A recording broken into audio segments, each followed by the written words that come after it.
No cemitério católico de Methegan, na província de Nova Escócia, existe uma sepultura que possui apenas um nome em sua lápide: Jerome.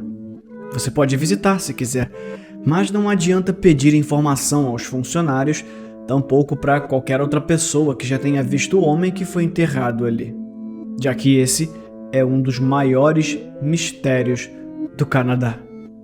Hoje nós vamos tentar descobrir quem foi Jerome.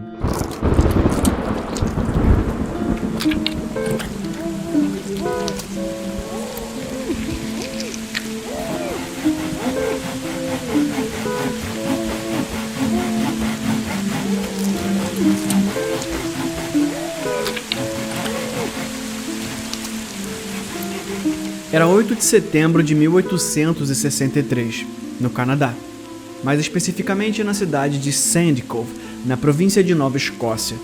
O vento gelado da costa quebrantava a pele dos pescadores e fazendeiros locais. Um menino de 8 anos chamado George Colin Albright caminhava pela baía de Fundy, quando seu pequeno coraçãozinho pulou uma batida. Largado em uma das pedras, havia um homem de aproximadamente 30 anos. O garoto correu para chamar os moradores da região, mas seu maior desafio era fazer com que eles acreditassem em seu relato fantasioso. Nada sequer parecido tinha acontecido por aquelas bandas, porque acreditar que realmente havia um forasteiro à beira da morte vindo do mar, largado na areia fria, e não apenas uma brincadeira de criança. Os únicos companheiros do sujeito ferido eram uma pequena garrafa de água e um vasilhame com alguns biscoitos velhos. Apesar da fraqueza de um homem abandonado à própria sorte, ainda lhe restava um pouco de força muscular, ao menos para tremer assustadoramente pelo frio. As ondas iam e vinham, molhando ainda mais o seu corpo gelado. Se não fosse tirado dali imediatamente, ele provavelmente iria morrer. O garoto conseguiu levar 2 adultos até a cena e assim Jerome foi resgatado. E Jerome não era o seu nome verdadeiro, claro. A origem do apelido eu vou explicar um pouquinho mais pra frente.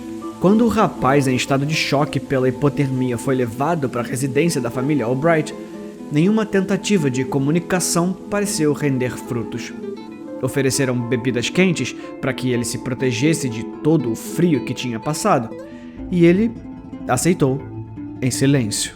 Enrolado em cobertores perto da lareira e cercado pela família, por alguns momentos ele balbuciava alguma coisa em um idioma desconhecido. Nenhum membro da família ou da vizinhança foi capaz de entender que linguagem misteriosa era aquela ou o que ele falava. E com o tempo, o homem foi escolhendo o silêncio como forma de sobrevivência. Muitos moradores de Sandy Cove apareceram por lá para ver o estranho misterioso que tinha aparecido como que vindo do mar. Padres, marinheiros, autoridades, comerciantes. Nenhum morador de Sandy Cove parecia conhecer Jerome. Desde que foi resgatado, Jerome falou bem pouco, nunca exprimindo seus sentimentos com palavras que alguém pudesse compreender. Falantes de inúmeros idiomas foram convidados a se comunicar: francês, italiano, inglês, português, árabe, nada. Jerome não parecia entender nenhum daqueles idiomas, e assim se manteve em silêncio pela maior parte da sua vida. Mas a coisa mais estranha sobre Jerome nem era isso. O mistério que seguiria por mais de um século sem uma explicação satisfatória era que, antes de ser encontrado, alguém tinha amputado as suas 2 pernas.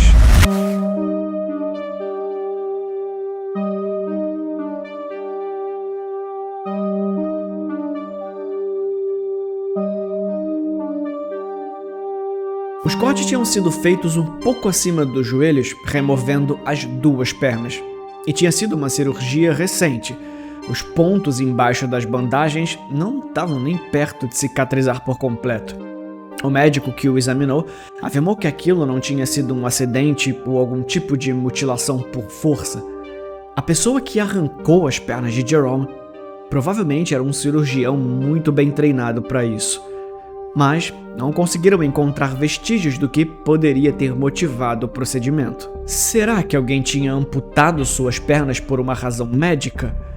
Ou teria aquilo sido fruto de uma tortura? O relato médico pôs fim à primeira teoria a respeito da sua chegada ali. Os moradores acreditavam que o homem tinha sido um marinheiro rebelde que tentou dar início a um motim e foi punido com a amputação das 2 pernas e atirado para fora da embarcação, tendo que nadar até a terra seca mais próxima, a cidade de Sandy Cove, onde foi encontrado a poucas horas de morrer pela hipotermia. Jerome definitivamente não era nenhum marinheiro, e algumas coisas deixavam isso claro. Uma das características que logo perceberam eram suas mãos, delicadas e sem quaisquer imperfeições ou calos, além, é claro, de suas roupas de linho, um tecido fino e caro para a época. Jerome não era um trabalhador braçal, o que reduzia sua identidade a um leque menor de opções. Assim, surgiram algumas novas especulações. A Guerra Civil Americana tinha acabado de eclodir, e havia a possibilidade de ele ser algum militar de alto escalão que perdeu as 2 pernas e, durante uma fuga, acabou ali. Isso explicaria as suas roupas caras e aparência abastada, mas não esclareceria como e por que ele não conseguia falar ou entender inglês. E se entendia, por que escolheu nunca se comunicar?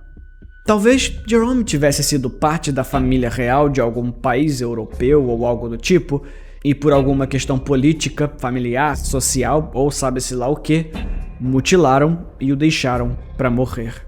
Uma teoria meio boba, mas era a favorita do povo de Sandy Cove, e por muito tempo Jerome foi exibido como uma atração. Cidadãos pagavam alguns centavos para ver o membro real misterioso e sem pernas de um país desconhecido que tinha aparecido por lá. O que rendeu alguns acontecimentos interessantes, mas sobre isso depois. Com o tempo, suas feridas cicatrizaram e ele conseguia se movimentar lentamente usando os cotos mutilados, mas em geral preferia permanecer sentado, apenas observando tudo ao seu redor. O que não significa que estava tudo bem para o povo e a sua curiosidade. Eles precisavam saber quem era Jerome.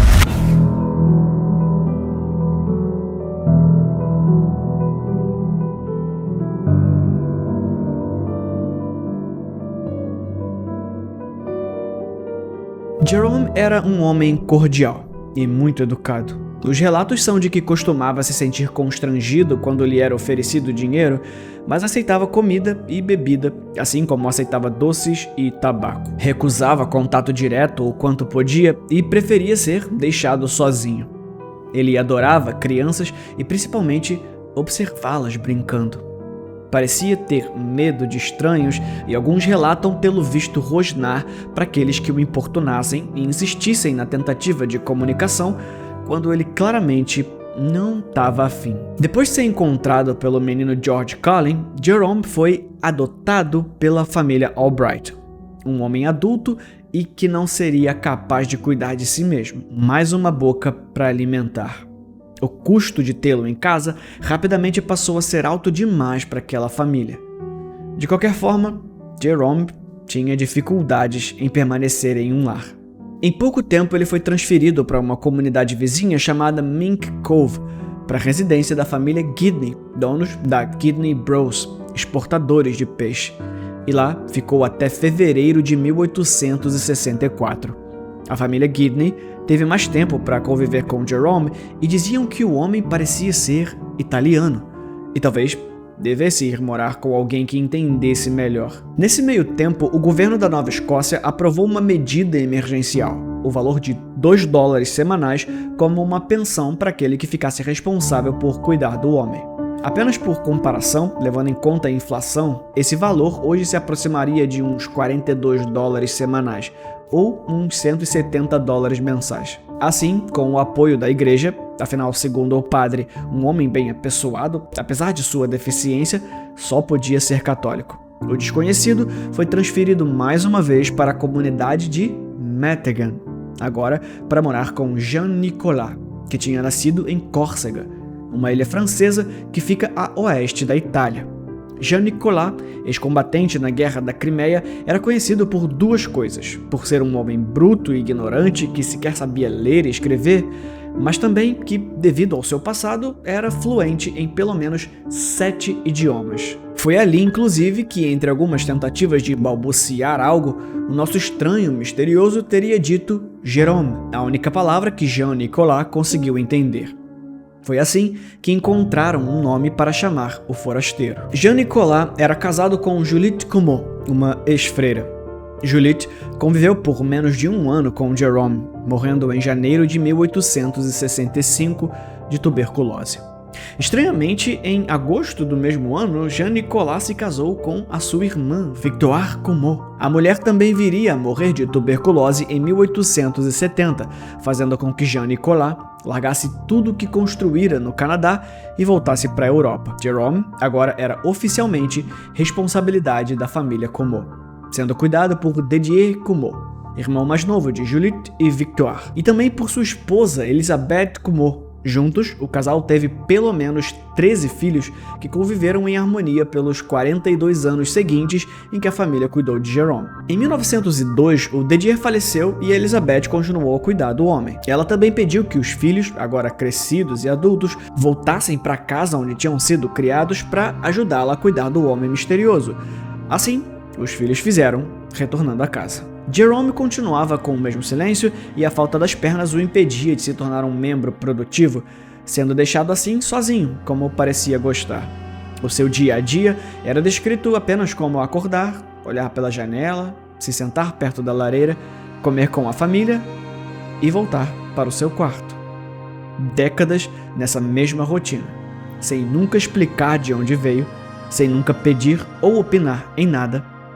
Décadas de silêncio. Por vezes, Jérôme acordava assustado de madrugada, parecendo estar no meio de uma crise de ansiedade, um sintoma comum em indivíduos com um transtorno pós-traumático, ou PTSD.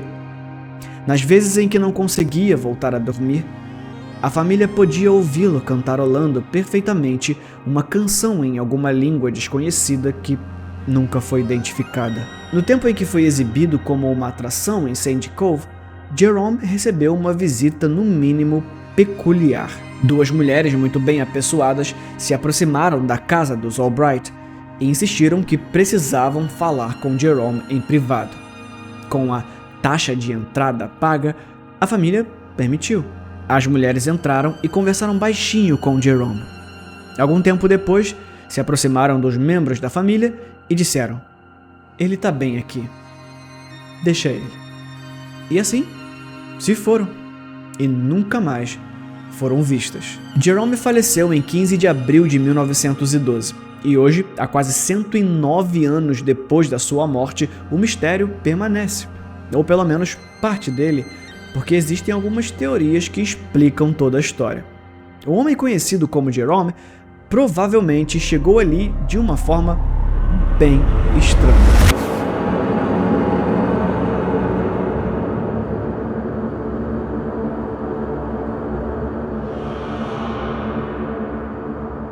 Viajante do tempo, um azarado que veio de outra realidade.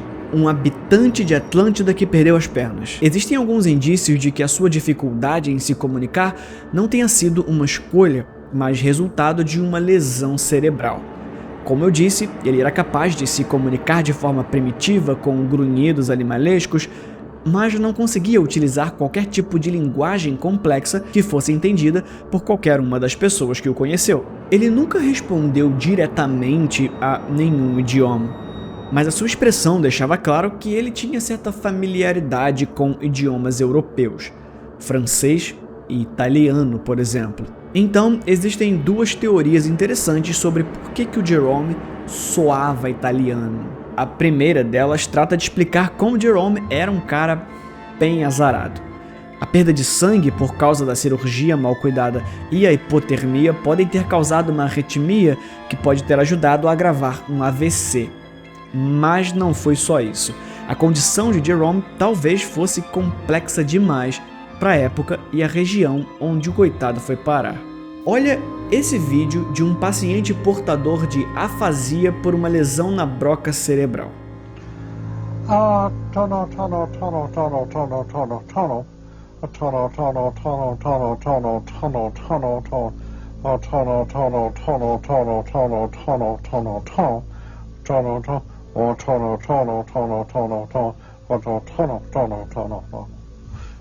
Perceberam o que acontece aqui? Não é encenação. A compreensão permanece intacta e, apesar de a entonação fazer sentido, o paciente perde a capacidade de se comunicar com a linguagem falada. Ainda assim, pelo sotaque desse senhor, você consegue supor que ele está tentando falar em inglês. Talvez foi assim que suspeitaram que Jerome fosse italiano, ainda que nenhum italiano entendesse o que ele falava. Apesar de a psiquiatria como especialidade ser milenar, foi só a partir do século XVIII que passou a evoluir como campo médico. Quando Jerome foi encontrado, nós ainda engatinhávamos quando o assunto era tratar pessoas com algum tipo de deficiência cognitiva, o que talvez explicasse a sua origem. Talvez alguma doença ou transtorno o incapacitava a falar e a sua antiga família não aceitou o fardo de cuidar de alguém assim, decidindo abandoná-lo quando suas pernas foram amputadas. Mas calma que foi o historiador Fraser Mooney Jr. que ofereceu a melhor explicação para o caso. Ele conseguiu documentos que comprovam que em 1859, uns 4 anos antes do Jerome ser encontrado, um jovem estrangeiro foi encontrado em New Brunswick, em uma vila do outro lado da Baía de Fundy, depois de cair em um rio e quase morrer congelado. Ele sofria de um caso grave de gangrena nas 2 pernas. O nome do rapaz nunca foi descoberto, mas desde então passou a ser chamado pelos locais de Gambi, porque ele repetia a mesma palavra incessantemente: gamba, gamba, gamba. Gamba é perna em italiano. Foi o Dr. Henry Peters que amputou as 2 pernas gangrenadas do homem. Como vocês devem ter percebido, cuidar de um adulto incapaz não é tarefa fácil, e o povo de New Brunswick pagou para que o homem fosse removido da cidade. Apesar do escândalo provocado pela proposta, até mesmo aqueles que votaram contra não julgaram quem votou a favor. No dia que Jerome apareceu em Sandy Cove, havia 2 pescadores por perto. Robert Bishop e William Eldridge relataram ter visto uma embarcação se aproximar.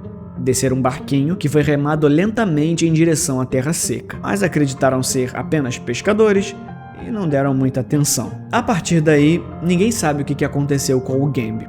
Apenas que em 1963, Gambi, um homem supostamente italiano que não consegue se comunicar e não tem as 2 pernas, desaparece. E não sabemos mais o seu destino. Enquanto no mesmo 1963, Jerome, um homem com as mesmas características, aparece misteriosamente na cidade vizinha, sem as pernas e sem conseguir falar. Ou talvez Jerome não falava por escolha, um protesto contra a frustração de não ser entendido. A teoria que parece mais óbvia é que Jerome fosse italiano, mas isso traz um pequeno problema sobre a época em que isso aconteceu. Porque nessa época, a Itália não existia. Pelo menos não como conhecemos. Sim, o processo de unificação da Itália começou lá em 1815, mas só se concluiu em 1870, ou seja, 7 anos depois de Jerome chegar em Sandy Cove. O que existia antes disso eram cidades-estado, principados, reinos, cada um com as suas regras, mas principalmente com os seus dialetos diferentes, cada região falando do seu jeito. Em alguns casos, até mesmo vilas tinham seus próprios dialetos específicos que alguém de uma região próxima ou mais distante não entenderia. Se o Jerome realmente veio da região que hoje conhecemos como Itália, ele não necessariamente entenderia outros italianos.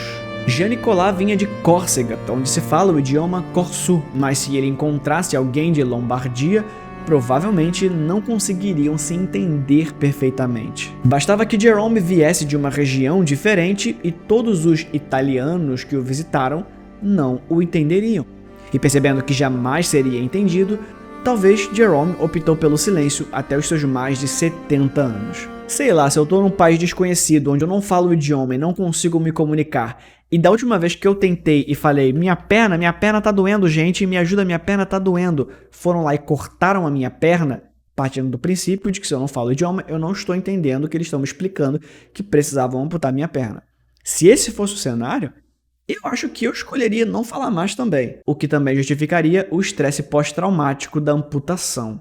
Em qualquer uma dessas possibilidades faz você lembrar e fomentar ainda mais a teoria de que ele era um nobre italiano, traído e abandonado. Existem alguns historiadores que contestam essas versões. Na verdade, existem historiadores que contestam todas as versões, já que nenhuma delas acaba vindo munida de evidências o bastante para que a gente tenha certeza. Mas mesmo que a gente aceite ela como verdade absoluta, isso não resolve o caso por completo. Se Jerome de fato é o Gambi, quem é Gambi? De onde veio esse jovem italiano? Como que ele foi parar no Canadá sem falar qualquer outro idioma? Por que ele nunca falou? Se foi uma lesão no cérebro, o que causou essa lesão de fato? De onde saiu Jerome? Um mistério que possivelmente nunca teremos uma solução satisfatória, mas que podemos especular aqui nos comentários. Eu quero saber o que vocês acham. E claro, depois de comentar, não se esquece de se inscrever no canal para mais assuntos misteriosos. Toda sexta-feira um caso macabro na nossa Sexta Maldita. Domingo e terça, algum documentário bem bizarro para bugar a sua mente. E só entre a gente aqui, no próximo a gente vai falar sobre Lucas Inutilismo. Não se esquece de se inscrever no canal e ativar o sininho clicando em todos os vídeos, falou? E quem sabe, considere ter o seu nome nessa parte do vídeo que vai entrar agora. Muito obrigado por assistir esse vídeo até o final. Mas antes de ir embora, deixa eu só dar um recado. Dá muito trabalho fazer esses vídeos, então o dossiê do Felipe é mantido por uma campanha de financiamento coletivo. Quem participa a partir de R$ 7,00 tem um nome aqui nos créditos, como esses que você está vendo agora. Mas não é apenas isso. Você entra para o nosso grupo secreto do Discord e tem acesso a mais de 300 vídeos que eu tive que tirar do ar. Mas a parte mais legal é que no final de todo mês, agora tem um podcast exclusivo, no formato dos vídeos que eu faço aqui, mas falando de assuntos que eu não poderia falar no YouTube, sacou? E já que você chegou até aqui, aproveita e assiste os outros vídeos que estão aparecendo agora na tela também. Eu garanto que você vai gostar. Até a próxima.